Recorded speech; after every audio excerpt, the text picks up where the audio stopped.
আলহামদুলিল্লাহ রাব্বিল আলামিন ওয়াসসালাতু ওয়াসসালামু আলা সাইয়্যিদিল মুরসালিন ওয়া আলা আলিহি ওয়া সাহবিহি আজমাইন। আসসালামু আলাইকুম ওয়া রাহমাতুল্লাহ। আপনারা কি সবাই ভালো আছেন? আলহামদুলিল্লাহ। আমি প্রায় 14 বছর কারাগারে থাকার পর আজকে সকালে মুক্ত হলাম।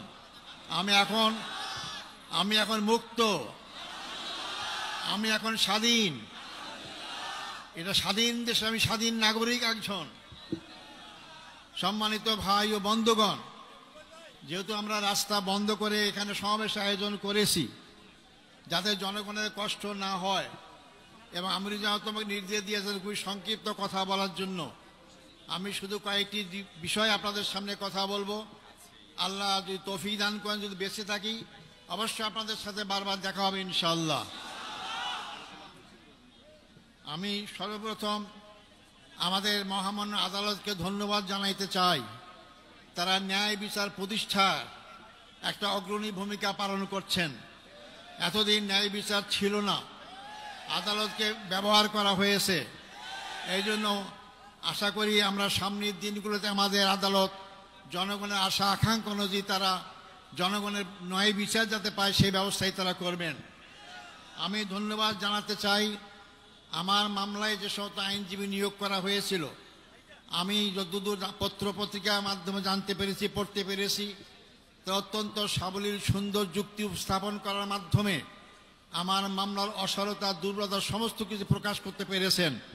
এবং আন্তর্জাতিকভাবে স্বীকৃত যে এই মামলার মাধ্যমে আমার অতীতের আগের সরকারগুলো কিভাবে নির্মমভাবে আমাদের আগের ভাইদেরকে হত্যাকাণ্ডের মাধ্যমে তাদেরকে দুনিয়া থেকে বিদায় করেছেন।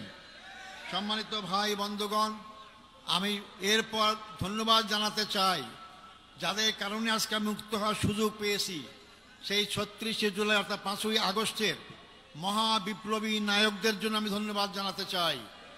তাদের অক্লান্ত পরিশ্রম আন্দোলন, তাদের মাধ্যমে স্বৈরাচার ফ্যাসিস্ট সরকারের পতন হতে বাধ্য হয়েছিল।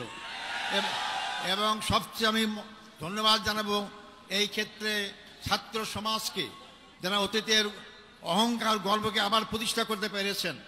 ছাত্র সমাজই রাস্তায় রাজপথে নেমে রক্ত ঢেলে তারা এই 14.5 বছরের ফ্যাসিস্ট সরকারের সকল জুলুম অত্যাচারের বিরুদ্ধে জনগণকে সাথে নিয়ে তারা রাজপথে যে আন্দোলন গড়ে তুলেছিলেন, যার কারণে গর্ব গর্ব সব চূর্ণ হয়ে বাংলাদেশ নতুনভাবে স্বাধীনতা অর্জন করতে পেরেছে। আমি ধন্যবাদ জানাতে চাই ছাত্র, যুবক, শিক্ষক, সকল পেশাজীবী, সকল নারী পুরুষ, এমনকি শিশু বাচ্চাদেরকেও আমি দেখেছি তারা রাজপথে সেদিন নেমে এসেছিল। সবাইকে আমি ধন্যবাদ জানাতে চাই। আমি ধন্যবাদ জানাতে চাই আমাদের দেশপ্রেমিক সেনাবাহিনীকে, যারা জনগণের পক্ষ না নেওয়ার কারণেই আজকে আমরা এই অবস্থা আসতে সক্ষম হয়েছি। সম্মানিত ভাই ও বন্ধুগণ, আমি ধন্যবাদ জানাতে চাই। আমি দেখেছি, আমাকে বলেছে আমার মুক্তির জন্য আমি একজন নগণ্য ব্যক্তি। অনেকে রোজা রেখেছেন, অনেকে সিয়াম পালন করেছেন, অনেকে মানত করেছেন। আমি তাদেরকে ধন্যবাদ জানাতে চাই। হয়তো ওটা ইসলামী আন্দোলনকে মহব্বত করার কারণেই, ইসলামীদেরকে ভালোবাসার কারণেই, এটা অবশ্যই তারা ধন্যবাদ পাওয়ার যোগ্য। আল্লাহ তাকে উত্তম যাজা দান করুক। সম্মানিত ভাই ও বন্ধুগণ, আমি স্মরণ করছি অত্যন্ত দুঃখ বেদনা ভারাক্রান্ত হৃদয় যারা আমার নেতা ছিলেন, সেই নেতাদেরকে অন্যায়ভাবে হত্যা করা হয়েছে, জুডিশিয়াল কিলিং করা হয়েছে তাদেরকে। আমাদের শ্রদ্ধেয় নেতা বাংলাদেশ জামাত ইসলামীর আমির শহীদ মৌলানা মতিউর রহমান নিজামী, আমাদের শ্রদ্ধেয় নেতা জনাব শহীদ আলী হাসান মোহাম্মদ মুজাহিদ, আমাদের শ্রদ্ধেয় নেতা জনাব মোহাম্মদ কামারুজ্জামান, আমাদের শ্রদ্ধেয় নেতা জনাব মোহাম্মদ আব্দুল কাদের মোল্লা, আমাদের শ্রদ্ধেয় নেতা জনাব মোহাম্মদ আব্দুল কাদের মোল্লা। এরপরে সবচেয়ে দুঃখজনক হচ্ছে যে আমাদের সমাজ শ্রদ্ধার পাত্র, সারা দুনিয়ায় পরিচিত আন্তর্জাতিক খ্যাতিসম্পন্ন আলেমউদ্দিন হযরত মৌলানা দেলাওয়ার হোসেন সাঈদীকে বিনা চিকিৎসায় হত্যাকাণ্ডের ষড়যন্ত্র হত্যা করা হয়েছে। আমি এটাকে সবাইকে স্মরণ করছি। সাথে সাথে আমি স্মরণ করতে চাই আমাদের সদ্য নেতা মীর কাসেম আলী সাহেবকে। তাকেও সর্বশেষ তার ছেলেকে গুম করা হয়েছে, দেখতে চেয়েছিলেন, তাকেও দেখতে দেওয়া হয় নাই, তাকে ফাঁসির কাছে ঝুলিয়ে তাকে হত্যা করা হয়েছে। আমি সাথে সাথে জাতীয়তাবাদী দলের নেতা জনাব সালাউদ্দিন কাদের চৌধুরীকেও ফাঁসির কাছে ঝুলানো হয়েছে, আমি সেটাও আমি স্মরণ করতে চাই। সম্মানিত ভাই বন্ধুগণ, আমরা এর মধ্যেও হারিয়েছি জেলখানায় আমাদের সেই শ্রদ্ধেয় নেতা অধ্যাপক গোলাম আজমকে, আমরা হারিয়েছি আমাদের মৌলানা আবুল কালাম মোহাম্মদ ইউসুফ সাহেবকে, হারিয়েছি আমরা 5 বারের নির্বাচিত এমপি মৌলানা আব্দুল সোবহান সাহেবকে আমরা হারিয়েছি।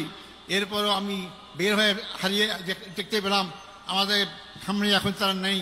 আমাদের আমিরের জামাত, এখনকার আমির জামাতের পূর্বের যে আমির জামাত ছিলেন মকবুল আহমদ সাহেব এবং নাজির আহমদ সাহেব, তার সবাইকে শ্রদ্ধা আমরা স্মরণ করছি এবং তার শোক সন্তপ্ত পরিবারের সদস্য সহ সবার কাছে আমি তার সমবেদনা জ্ঞাপন করছি। আল্লাহ তাদের সবাইকে ধৈর্য ধারণ করে তৌফিক দান করুক। সম্মানিত ভাই ও বন্ধুগণ, আমি এই প্রসঙ্গে বলতে চাই, এই হত্যাকাণ্ডের সঙ্গে যারাই যে পর্যায়ে জড়িত সবাইকে আইনের আওতায় এসে তাদের বিচার করা হোক।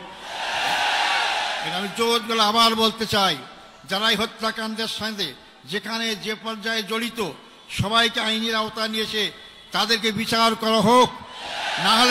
না হলে এই খারাপ সংস্কৃতি চালু থাকবে, এখান থেকে বেরিয়ে আসতে হবে আমাদেরকে। সম্মানিত ভাই ও বন্ধুগণ, আমি আপনাদের কাছে অনুরোধ করতে চাই, আমার জন্য আন্তরিকভাবে দোয়া চাই আপনাদের কাছে। আমার অপরাধ কি ছিল? আমার অপরাধ ছিল ওমা নাকামু মিনহুম ইল্লা আন আইয়ুমিনু বিল্লাহিল আজিজিল হামিদ, আল্লাহর প্রতি বিশ্বাস, এটাই তো আমার অপরাধ ছিল, আর তো অপরাধ নাই। আমি তো আপনাদের কাছে দোয়া চাই যে অপরাধের কারণে ফাঁসির কাষ্ট থেকে আছে আমিদের কাছে ফুলের মালা পাচ্ছি, রশি গলা সেরে গিয়ে ফুলের মালা পাচ্ছি, আমি যেন আজীবন সেই ইসলামী আন্দোলনে আমার জীবন থাকতে, রক্তবিন্দু এক ফোঁটা থাকতে এই আন্দোলনেই যদি আমি শহীদ হিসেবে মৃত্যুবরণ করতে পারি, সে তৌফিক আপনাদের কাছে কামনা করতে চাই। আমাদেরকে সবাইকে মৃত্যুবরণ করতে হবে, মনে রাখবেন, আজ হোক কাল হোক মৃত্যুবরণ করতেই হবে, মৃত্যুর হাত থেকে বাঁচতে পারবো না। আব্দুল কাদের মোল্লা ভাই আমার আমির ছিলেন, একটা কথা আমাকে প্রায় বলতেন, আজার ভাই আমরা যেভাবে গুনাহগার, আমরা এই সব নিয়ে কাল পরে করে জান্নাত পাবো না, জান্নাত পরে একটাই মাত্র পথ, তা হচ্ছে শাহাদাত বরণ করা, তো শাহাদাতই আমাকে জান্নাত দিতে পারে। তাই যে দল, যে জাতি, যে ব্যক্তি শাহাদাত তামান্না করে এগিয়ে যায়, সেই দল, সেই জাতিকে কেউ দমাতে পারে না। সম্মানিত ভাই এবং বন্ধুগণ, সেই দোয়া করার সাথে সাথে আপনাদের সবাইকে সবার মাধ্যমে সারা বাংলাদেশের আপামর জনসাধারণকে আহ্বান করতে চাই, আসুন এই দেশ আমাদের, এই দেশ আমাদের সবার, এই দেশের মানুষের আশা আকাঙ্ক্ষা চিন্তা চেতনা ঐক্য অনুযায়ী এই দেশটাকে ইসলামী সমাজ গড়ার আকাঙ্ক্ষা আমরা সবাই এগিয়ে যেতে পারি। আল্লাহ অবশ্যই আমাদের সাথে থাকবেন ইনশাআল্লাহ। আমি আর বিলম্ব করবো না, যেহেতু আপনার রোদ্রে কষ্ট পাচ্ছেন, আপনারা আমার জন্য দোয়া করবেন।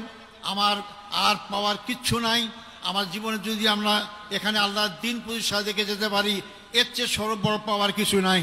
আপনাদের সবাই সেই দিন প্রতিষ্ঠা আন্দোলনে যার যার জায়গা থেকে যে ভূমিকা রাখা দরকার সেই ভূমিকা সবাই রাখবেন, এই আশাবাদ ব্যক্ত করে সাংবাদিক বন্ধুগণ, ফটোগ্রাফার যারা এখানে আসছেন, যারা আজকে আমাদের এখানে উপস্থিত হয়েছেন, তাদেরকে আমি ধন্যবাদ জানাতে চাই এবং যারা যেভাবে আমাকে সহযোগিতা করেছেন তাদেরকে ধন্যবাদ জানাতে চাই। আবারও আমি আপনাদের কাছে আমার জন্য দোয়া কামনা করে আমার বক্তব্য এখানে শেষ করছি। আসসালামু আলাইকুম রহমতুল্লাহি ওয়া বারাকাতুহু।